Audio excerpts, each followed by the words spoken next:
미국 캘리포니아에 가면 데스밸리라고 하는 곳이 있다고 합니다. 이제 사망의 골짜기라는 뜻이죠. 그렇게 부르는 이유가 있습니다. 이제 여기가 이제 기차가 발명되기 전에 그 남가주에 그 금이 많이 난다는 소식을 듣고 미국 전역에서 이제 사람들이 몰려들었습니다. 근데 이제 마차를 끌고 몰려들다 보니까 마차가 다니기 쉬운 어떤 그런 길들을 많이 찾아서 갔죠. 근데 여기로 향하는 도중에 이제 큰 골짜기가 하나 나오는데 여기가 길이 괜찮았다고 합니다. 그래서 여기를 들어섰는데 한참을 가도 이제 이 지역에 들어서면 이제 비도 내리지 않고 또 메말라 있는 곳이다 보니까 이제 갈증에 시달리는데 하도 갈증에 시달리다 보니까 이제 헛것을 보게 됩니다. 우리가 흔히 신기루라고 하지 않습니까? 그래서 이상하게 어떤 호수가 이렇게 눈앞에 팍 떠 있는 그런 것을 많은 사람들이 봤다고 합니다. 그래서 이제 그 신기루를 향해서 또 물을 마시기 위해서 계속 달려가는데 여전히 광야, 사막인 것이죠. 그래서 결국에는 이제 가다 이제 갈증 때문에 사람들이 죽고 하는 일들이 있었다고 합니다. 이제 그걸 모르고 계속 그 신기루를 따라 그 넓은 길, 그 골짜기를 계속 갔던 사람들은 결국 죽게 된 것입니다. 우리가 살면서 이러한 모습으로 살아갈 때가 많이 있는 것 같습니다. 이렇게 살면 우리는 행복할 거야. 이런 선택을 내리면 우리의 삶의 질이 훨씬 더 높아질 거야. 이전과는 좀 다른 삶을 살 수 있을 거야. 내가 기대했던 그 모습으로 내 삶이 바뀔 거야 라고 생각하지만, 그래서 많은 사람들이 달려가는 그 길을 우리는 같이 정말 싸우면서 분투하면서 그렇게 살아가지만 결국 어느 순간 우리는 후회하는 지점에 다다르게 되죠. 이게 아닌데, 내가 지금까지 살아왔는데 내가 기대했던 것은 이게 아니었는데. 많은 사람들이 후회를 합니다. 여러분, 오늘 예수님께서 하신 이 본문 말씀은 일종의 그런 종말론적인 어떤 모티브를 주는 그런 본문입니다. 그러니까 특히 이제 25절, 26절, 28절에 그런 것을 감지할 수 있는 내용들이 많이 나오는데요. 예수님께서 이 종말의 천국으로 인도될 자가 누구인가? 라는 것에 대한 해답을 이제 비유를 통해서 말씀하신 거죠. 예루살렘으로 이제 향하시던 그 예수님의 그 여행길 속에서 어떤 사람이 와서 이제 예수님께 묻습니다. 주여, 구원을 받는 자가 적으니까. 23절에 보면 이걸 현대인의 성경을 찾아보니까 선생님, 구원받을 사람은 얼마 안 되겠지요? 라고 합니다. 당시 유대인들이 생각하기를 하나님 나라라는 곳은 이제 유대인들만 차지할 수 있는, 그러니까 유대인들만 구원을 받을 수 있는 것이라고 생각을 했던 겁니다. 이방인들은 다 쫓겨나고 자신들만 구원을 받을 것이다. 그래서 이 유대교 내에서도요, 아주 극악한 죄인들을 제외한 이 대다수의 유대인들은 구원을 받을 것이다. 일종의 이것을 다수론이라고 합니다. 그런데 이에 반면 극소수의 유대인들만이 구원을 받을 것이다 라고 하는 그러한 소수론, 견해가 있었습니다. 그러니까 다수론과 소수론이 이렇게 팽팽하게 대치하고 있었는데, 예수님께 질문을 던진 이 사람의 질문의 내용이 뭐냐면 다수론이 맞냐 소수론이 맞냐, 바로 이걸 말하는 것이죠. 근데 여러분, 가만히 생각해 보면 다수가 구원을 받든 소수가 구원을 받든 구원은 누가 받는 것입니까? 유대인들이 받는 것이다. 그들이 생각하던 그 전제는 바로 유대인만의 구원이라는 것입니다. 하지만 여러분, 바로 앞에 12장을 보시면 우리가 알 수 있지만 예수님께서는 그들이 당연하다라고 생각했던 그 구원관에 대해서 일침을 날리십니다. 한 푼이라도 죄를 갚지 않으면 심판을 피할 수 없다라는 것이 예수님의 결론이셨어요. 그들의 안일한 그런 구원관, 이것에 경종을 울리는 그런 일침을 예수님이 날리신 겁니다. 여러분, 오늘 유대인이니까 당연히 구원을 받는다, 이러한 전제하에서 다수론이 옳은가 소수론이 옳은가, 무엇이 옳은가라는 질문에 아예 그 질문 자체가 잘못된 전제에서 출발했다 라고 하는 것을 예수님께서 대답하신 것이죠. 일종의 우문현답입니다. 24절 예수님의 대답이 이렇습니다. 좁은 문으로 들어가기를 힘쓰라. 얼마나 많은 유대인이 구원을 받습니까? 숫자에 관심을 가진 그 질문에, 그 질문 자체를 무기력하게 무기력하게 만드는 대답을 하신 것이죠. 좁은 문으로 들어가기를 힘써라. 여러분, 구원의 문은 태생적으로 주어지는 혈통으로서 나는 것이 아닙니다.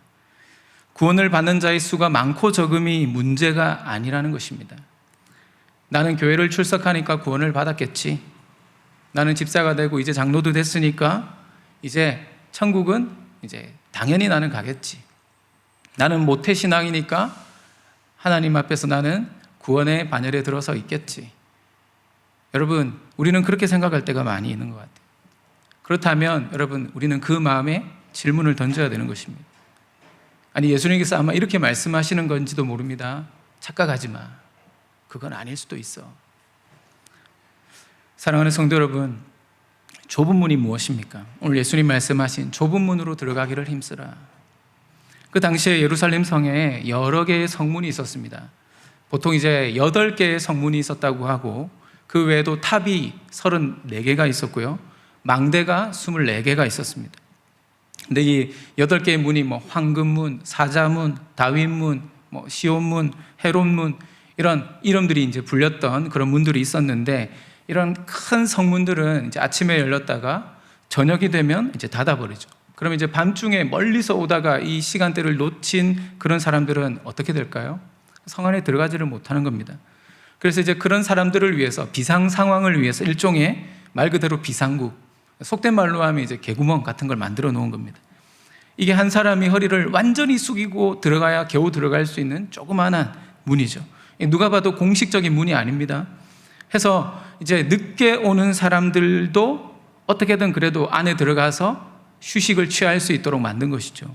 이것을 당시에 유대인들이 바늘구멍이라고 불렀던 것입니다. 예수님이 하신 비유 가운데 낙타가 바늘기로 들어가는 것이 하는 그런 비유 있지 않습니까? 이게 바로 바늘구멍을 말하는 것이죠.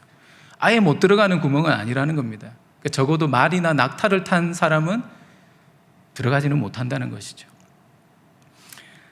큰 짐을 가지고도 들어갈 수 없고, 그러면 어떻게 합니까? 짐을 벗어야 되는 것이고, 자기가 가지고 있던 것을 내려놔야 되는 것이고, 자기 몸을 숙여야 되는 것입니다.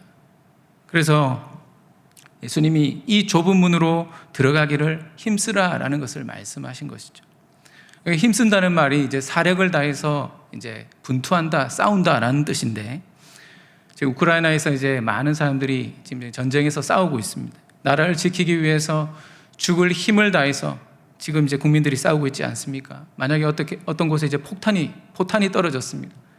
그래서 살기 위해서, 어쨌든 살기 위해서 방공호에 들어가야 되는데, 이제 방공호 문이 엄청 좁은 겁니다. 그 좁은 문을 고생고생 한참을 기어서 들어가야 한다고 여러분 생각해 보십시오. 그 안에 들어가기 위해서 그동안 내가 가지고 있던 거 이제 다 버리고 들어가야 됩니다. 몸만 들어가야 됩니다. 사력을 다해서 살기 위해서. 그래도 여러분, 살려고 들어가려고 애쓰지 않겠습니까? 어떻게든 들어가려고 하지 않겠습니까? 여러분, 구원의 문에 들어오려면 여러분 버릴 게 많이 있다는 것이죠. 우리의 교만도 버려야 되고, 자존심도 버려야 되고, 물질도, 욕심도, 명예도 다 버려야 되는 것입니다. 겸손한 마음으로 주를 바라보면서 세상 것에 미련을 두기보다 마음을 비우고 오직 영원한 생명을 우리가 바라보면서 세상 영광, 권세가 아니라 오직 예수의 십자가의 그 길을 바라보면서 그 길을 가려고 하는 사람들, 그런 사람들이 이 길을 들어갈 수가 있는 것입니다. 오늘 예수님께서 이 좁은 문을 이야기하시면서 하나님 나라의 잔치 비유로서 또 유대인들에게 가르침을 주시는데, 하나님 나라 잔치가 열릴 때 이제 두 종류의 사람이 있습니다. 자, 첫 번째는 오늘 24절에 너희라고 표현된 사람들입니다. 예수님이 그러십니다. 내가 너희에게 이르노니 들어가기를 구하여도 못하는 자가 많으리라. 이 사람들은 잔치 밖에서 문을 두드립니다. 뒤늦은 후회를 하면서 그렇게 막 열어달라고 하는데 뭐라고 하죠? 안에서 너희가 어디서 온 자인지 알지 못한다. 25절. 이 주님의 단호한 외면, 또 너희를 알지 못한다. 이 행악자들아 나를 떠나가라. 이제 27절에 그렇게 말씀하시죠. 완전히 이제 하나님과의 분리의 선포를 듣게 될 사람들입니다. 근데 26절에 보면 너희라 불렸던 그들이 이제 뭐라고 항변합니까? 주님과 함께 먹고 마시면서 가르침도 받고 교제도 나누었다고 이렇게 주장을 하는 겁니다. 그러나 26절에 보니까 주님이 어떻게 하십니까? 집주인이 문을 닫고 나면 너희가 아무리 문을 두드려도, 아무리 열어달라고 해도 집주인이 너희를 모른다고 하면서 쫓아낼 것이다. 그렇게 말씀을 하십니다. 여러분, 하나님 나라 잔치에 참여하는 또 다른 부류가 있죠. 사람들이라고 표현된 지금 사람들이 나오는데 29절 보시면 동서남북으로부터 온 이방 민족들입니다. 유대인들이 그들의 편협한 구원관에 의해서 아예 그들은 구원이 없는 자들이다라고 낙인 찍었던 그런 사람들. 그런데 이렇게 사방에서 몰려든 그 이방인들이 하나님 나라 잔치에 참여한다라는 것입니다. 그러니까 이사야가 예언했던 그 하늘 잔치의 이미지가 있죠. 그리고 예수님께서 사도 요한을 통해서 예언하신 그 어린 양의 혼인 잔치, 그죠? 거기에 나온 이미지들과 뭔가 좀 비슷하지 않습니까? 30절에 예수님 그러십니다. 보라, 나중된 자로서 먼저 될 자도 있고 먼저 된 자로서 나중될 자도 있느니라 하시더라. 여러분, 무슨 말일까요? 먼저 된 자, 곧 이 왜곡된 선민의식만으로 구원받는다라고 생각했던 그 유대인들이 나중이 되고, 또 구원에서 벗어났다고 생각했던 그 이방인들이 먼저 구원에 이르게 될, 여러분, 이것을 말씀하신 것입니다. 이 말씀을 듣던 유대인들은 여러분 이렇게 생각했을 겁니다. 예수님 따라다니면서 이제 오병이어의 기적도 보고 떡도 막 얻어먹고 또 병도 고침도 받고 또 복음 들으면서 또 예수님 말씀 들으면서 어떻게 보면 그들은 예수님을 영접할 기회가 먼저 주어졌던 사람들이죠. 그래서 우리는 이제 이렇게 가면 예수님처럼 예수님 말씀 따라서, 예수님 가르침 따라서 저분을 따라다니다 보면 우리도 이제 언젠가 저분이 말씀하시는 그 영광을 누리게 되겠지. 근데 그들이 생각했던 그 복음은 예수님이 말씀하신 복음과 다른 것이었던 것이죠. 오히려 예수님을 영접하지 않았습니다. 그 복음을 자기식으로 믿었기 때문에 예수님이 말씀하신 하나님 나라를 받아들이지 못했던 것이죠. 결국에는 예수님을 오히려 십자가에 못 박아 죽입니다. 메시아를 영접하지 못하고 오히려 배척했고 결국 십자가에 못 박았습니다. 그러니까 그들의 구원의 기회가 이제 이방인들에게로 넘어가는 겁니다. 사랑하는 성도 여러분, 어쩌면 우리도 이런 모습과 마찬가지가 아닐까 생각이 듭니다. 믿음 안에서 혹시 이제 늦게 예수를 믿었더라도 어떤 분들은 자기를 부인하고 예수님의 말씀을 따라서 정말 이 좁은 길로, 좁은 문으로 들어가기를 힘쓰는 분들이 계신가 하면, 그래서 아름답게 믿음이 성장하고 많은 은혜와 축복을 누리는 분들이 계신가 하면, 직분을 받았고 또 신앙적인 연륜이 쌓여왔는데 오히려 나도 모르게 교만해지는 거죠. 다른 사람들을 자꾸 판단하는 시선으로 보게 되고, 나를 의롭게 여기다 보니까 다른 사람들을 자꾸 불의하다 여기니까 정죄의 시선으로 바라보게 되고, 한편으로는 육신의 안일함과 또 게으름, 이런 것들에 빠져서 우리가 살아가게 된다면 여러분 어떻게 될까요? 우리 신앙이 퇴보하고 결국은 영적으로 점점 쇠락하는 길을 가게 되는 것입니다. 그래서 이 구원의 좁은 문으로 나아가는 이 과정 가운데서 우리를 병들게 하는 어떤 그런 가치관, 그런 시대 정신을 우리는 조금 이렇게 배격해야 되는 것 같습니다. 무엇이 있을까요? 저는 이 코로나 시대에 우리에게 가장 지금 우리도 모르게 자꾸 넓은 길을 추구하게 만드는 그런 모습들이 있다면 그것이 저는 편리주의라고 생각합니다. 너무 편하게 살려고 하는 생각. 우리가 살고 있는 이 세상과 우리의 믿음을 병들게 하고 있습니다. 여러분, 편한 게 좋은 거일 수 있습니다. 그리고 뭔가 우리의 삶 가운데서 익숙하게 만들고 그런 것들이 좋은 것처럼 느낄 수가 있습니다. 하지만 그런 것들 때문에 우리가 게을러져요. 그런 것들 때문에 점점 진지하게 성찰하고 기도하고 진리 안에서 정말 자신의 삶을 이렇게 계속해서 돌아보는 그런 모습들이 사라져 갑니다. 유튜브 시대가 되다 보니까 어떻습니까? 깊이 생각하지 않습니다. 온라인으로 예배 드리는 것이 편하다 보니까 어떻습니까? 이제 교회 가는 것조차도 귀찮게 여겨집니다. 정말 많이 걱정이 됩니다. 비대면 예배, 모임들이 어쩔 수 없는 선택 가운데서 어쩔 수 없는 대안으로서 우리에게 주어졌던 것이지만 이것이 이제 뉴 노멀이 되어서 이제는 당연히 교회에 오지 않는 것이 너무나 당연한, 이제 코로나 시대가 지나간 이후에도 과거와 같이 교인들이 교회에 모여서 예배할 날이 올 수 있을까요? 많은 분들이 지금 걱정하며 기도하고 있습니다. 두 번째는 상대주의. 요즘에 이제 사업하시는 분들이든 정치하시는 분들이든 혹은 이제 교육을 하시는 분들이든 간에 이제 하나같이 이제 이야기하는 것들이 있죠. 변화해야 된다. 변화하는 것만 생존한다. 변하지 않으면 죽는다.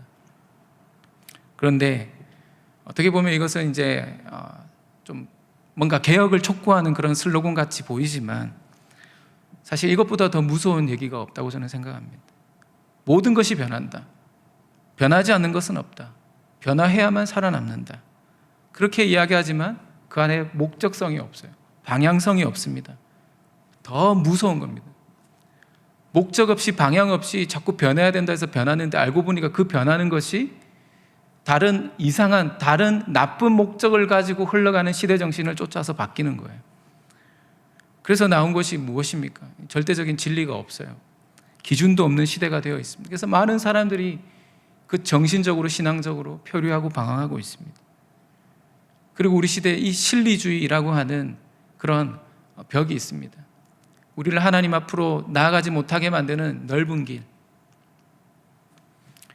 요즘 우리가 이데올로기의 종언을 목격하는 시대를 살고 있다 이렇게 이야기를 많이 합니다. 무엇이 옳은지, 무엇이 정말 참된 것인지, 그러니까 이 가치를 논하려고 하기보다 무엇이 더 현실적인 이익이 되는 것인지 진리를 추구합니다. 수십 년, 수백 년 동안 내려오던 어떤 우리가 이념이라고 자꾸 나쁘게 또 우리가 생각하는 경향들이 요즘에 있는데 그것도 우리가 시대 정신에 물든 이유라고 저는 생각을 합니다. 근데 어쨌든 삶에 도움이 되는가? 이것입니다. 많은 사람들이 방법과 과정은 생각하지 않고 실리, 결과만 추구하게 되었던 것이죠. 그래서 목적과 의미는 상관이 없어요. 나의 정치적인 야욕을 위해서 수많은 생명들을 희생시키면서도 전쟁을 불사하는 일들이 일어나고 있죠. 내가 원하는 정치적 결과만 얻게 된다면 수단 방법 가리지 않고 상대를 악마화하는 그런 무서운 그런 인간상들이 지금 이 사회를 지배하고 있죠. 인격이라는 것도 마찬가지 아니겠습니까? 무슨 이렇게 불 밝힐 때 전기 스위치 딱 껐다 켰다 할 수 있듯이 여러분 어느 날 갑자기 좋은 사람 되고 나쁜 사람 되고 그렇지 않잖아요. 아무리 자리가 사람을 만든다고는 하지만 어떤 사람의 인격이 성숙하려면 많은 시간이 필요합니다. 많은 훈련이 필요합니다. 우리가 성숙한 그리스도인이 되는 과정도 그렇습니다. 기적은 없습니다. 그런데 우리는 모든 것이 자동적으로 되기를 바랍니다. 이런 실리주의를 쫓다 보니까 조급해지고요. 그래서 우리가 신앙적으로도 자꾸 이런 것들을 쫓아가는 삶을 살게 됩니다. 우리 많은 목사님들이 이제 설교하실 때 여러분들이 들어보셨던 보네퍼라는 신학자가 했던 유명한 이야기가 있죠. 그분의 신학의 대전제입니다. 값싼 은혜가 교회의 치명적 원수다라는 겁니다. 오늘 값비싼 은혜를 위하여 우리는 싸워야 된다라는 것이 바로 이 보네퍼의 신학의 어떻게 보면 명제와 같은 것입니다. 그래서 히틀러라고 하는 마치 비유를 하자면 이제 술 취한 사람이 지금 버스의 운전대를 잡고 있는데 그 운전대를 잡고 있는 그 사람을 이렇게 잡아 끌어내서라도 이제 이 사람들을 구해야 된다는 것이죠. 그래서 보네퍼는 약간 아주 이제 어떻게 보면 좀 극단적인 방법으로 이제 레지스탕스에 가담을 해서 히틀러를 제거하기 위해서 그런 저항 운동을 했던 목사님이십니다. 하지만 여러분 보십시오. 오늘날 우리가 이런 값싼 은혜 속에서 예수님 없는 은혜를 생각합니다. 복을 달라고 비는데 그 속에 예수님이 없어요. 출세하고 합격하고 또 진급하기만 하면 이것이 하나님의 축복이라고 생각을 하는 거예요. 그래서 고난당하면 예수님 잘못 믿어서 그런 것 아닐까? 병에 걸리면 내가 뭔가 하나님 앞에 온전히 헌신하지 못해서 그런 것 아닐까? 여러분, 우리는 그렇게 생각할 때가 많이 있습니다. 예수님께서 생전에 이제 말씀을 전하실 때 여러분 복에 대해서 뭐라고 말씀하셨습니까? 마음이 가난한 자가 복이 있다. 애통하는 자가 복이 있다. 핍박당하는 자가 복이 있다. 그리고 오늘 뭐라고 하시죠? 좁은 길로 가는 자에게 말하자면 복이 있다는 겁니다. 좁은 길로 가면 힘들지만 그러나 그 길이 영광스러운 길이고 그 길에 답이 있다는 것입니다. 여러분, 십자가 없는 예수님을 우리가 어떻게 생각할 수 있겠습니까? 예수님께서는 모든 것을 십자가에 초점을 맞추십니다. 자기 십자가를 지고 나를 쫓을 것이라고 그렇게 말씀하셨습니다. 좁은 문으로 들어가라는 것이죠. 여기에 생명의 길이 있다는 것입니다. 그런데 십자가 없는 그런 안일한 태도로 여러분 예수를 믿으려고 하는 것이 문제라는 것이죠. 사랑하는 성도 여러분, 이 좁은 문으로 들어가려면 우리는 좀 넓은 안목이 필요한 것 같습니다. 마지막까지 내다볼 수 있는 넓은 안목이 필요합니다. 편의주의, 상대주의, 실리주의, 이런 세상의 어떤 시대 정신 속에서 당장 눈앞의 이익만을 추구하는 좁은 시야가 아니라 하나님 앞에서 최종적으로 얻게 될 여러분 그 결론에 우리는 주목해야 합니다. 하루살이의 인생관이 아니라 영혼을 사모하는 하늘나라의 인생관으로 우리는 무장을 해야 되죠. 그래야 우리는 그 좁은 문으로 들어갈 수 있습니다. 그래서 좁은 문으로 들어가는 것이 승리하는 신앙의 출발점이라는 것입니다. 좁은 문으로 들어가는 것, 여러분, 이것은 예수님께서 명령하신 십자가를 지고 가는 것입니다. 누구든지 나를 따라오거든 자기를 부인하고 자기 십자가를 지고 나를 따를 것이라. 자기를 부인하는 것, 자기 십자가를 지는 것, 그것을 예수님이 말씀하세요. 하나님 중심적인 삶을 말씀하시는 것입니다. 개인적인 욕심을 앞세우지 말고 하나님의 뜻을 먼저 구하는 자기를 부인하는 삶, 자기에게 주어진 은사를 따라서 주어진 사명을 이루기 위해서 그 은사를 자기의 어떤 욕심을 이루기 위하여 사용하는 삶이 아니라 하나님 주신 그 은사를 세상을 섬기기 위하여 사용하는 삶. 그래서 은사를 따라 일하면 여러분, 우리가 아무리 힘든 것이라도 넉넉히 감당할 수 있죠. 세상에서 주어지는 보상이 아무리 작다 하더라도 만족하며 감사하며 살아갈 수 있는 것입니다. 그리고 그것이 결국에 우리 이웃들에게 많은 유익을 주게 되고 하나님이 기뻐하시는 것이죠. 그래서 여러분, 예수님께서 이 마태복음에 보면 산상수훈을 통해서 이 좁은 문에 대해서 오늘 이 본문 누가복음의 이 좁은 문과 이 좁은 문에 대한 가르침을 한 단계 더 열어주는 말씀을 하시죠. 마태복음 7장 13절 14절 말씀, 좁은 문으로 들어가라. 멸망으로 인도하는 문은 크고 그 길이 넓어 들어가는 자가 많고 생명으로 인도하는 문은 길이 협착하여 찾는 자가 적음이라. 여러분, 생명으로 인도하는 문은 좁은 문보다 멸망으로 인도하는 문에 사람들이 많이 몰린다고 합니다. 생명으로 인도하는 그 좁은 문보다 멸망으로 인도하는 그 넓은 문에 사람들이 몰려요. 사람들이 빛보다 어둠을 사랑하기 때문에. 예수님은 이걸 뭐라고 하냐면 죄라고 규정하십니다. 이 멸망이라는 이 단어, 이 멸망에 해당하는 이 헬라어 단어가 허비, 탕진을 의미하는 단어입니다. 그래서 시간을 지나면서 하나씩 이제 허비하는 겁니다. 그럼 마지막에 어떻게 될까요? 아무것도 남지 않는 거예요. 아무것도 남지 않는 텅 빈 상태, 이게 멸망이라는 거예요. 넓은 길을 가면 그렇게 된다는 것입니다. 그런데 생명, 이 좁은 길로 갈 때 얻는 이 생명, 여러분, 이 생명은요 기쁨과 감격을 의미하는 것입니다. 여러분, 우리가 예수를 믿으면 어떻게 될까요? 우리의 삶에 기쁨과 감사가 계속해서 충만해져 갑니다. 여러분, 그게 날마다 새로워지는 어떤 자기 성장의 열매입니다. 그런 면에서 볼 때 여러분, 좁은 길로 이 길을 가는 사람들은 이 생명을 얻게 되는 거예요.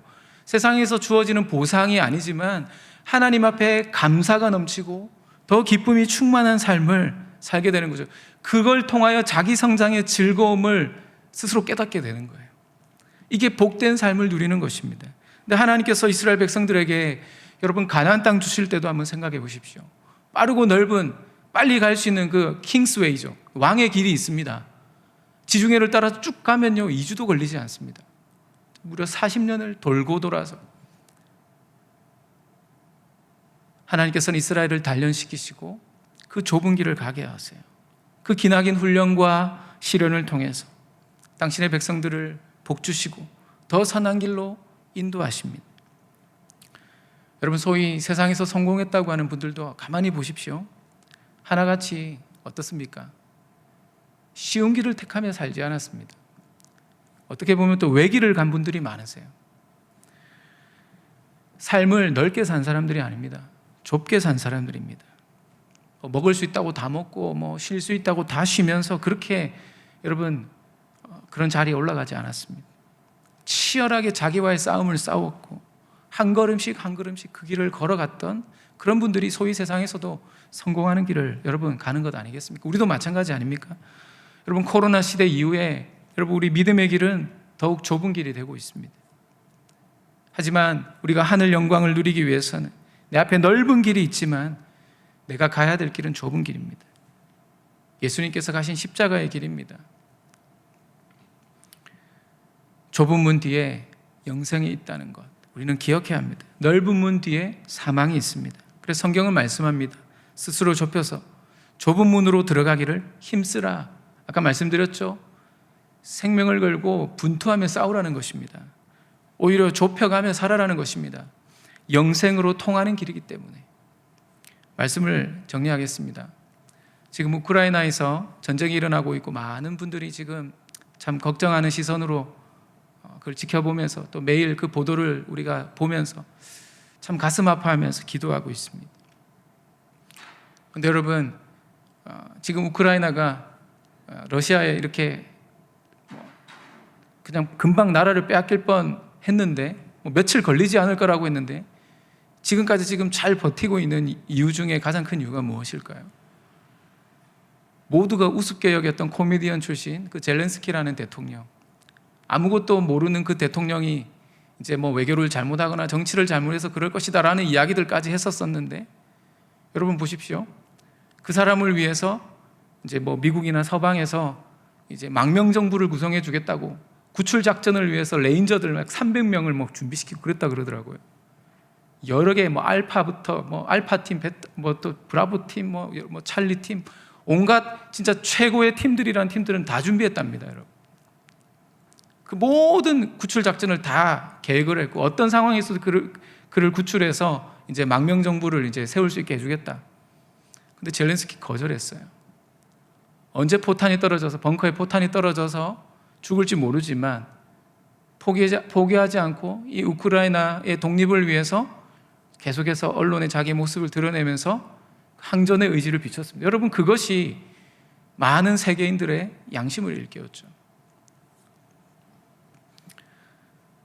그에게는 어쩌면 망명 정부라는 넓은 길을 선택할 수 있었을지 모릅니다. 근데 그랬다면 백성들은 어떻게 할까요? 지도자처럼 똑같이 여러분 도망갔겠죠.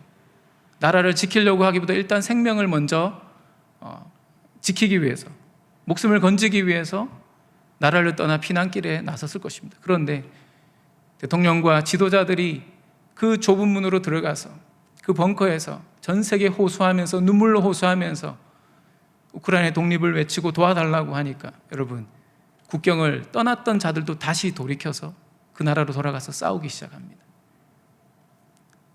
여러분, 항전의 의지가 있으니까 아무도 그들을 굴복시킬 수가 없어요. 여러분, 희망이 어디서 시작됩니까? 좁은 길에서 시작되는 것입니다. 희생과 헌신, 내가 죽는 것에서 시작되는 것이죠. 우리의 생명의 주님 되신 예수님께 우리의 인생의 주도권을 내어 맡길 정도로 우리는 주님을 신뢰하고 있습니까? 예수님과 우리 복음을 위해서 정말 내 삶을 내어놓고 여러분, 우리가 헌신할 각오가 되어 있습니까?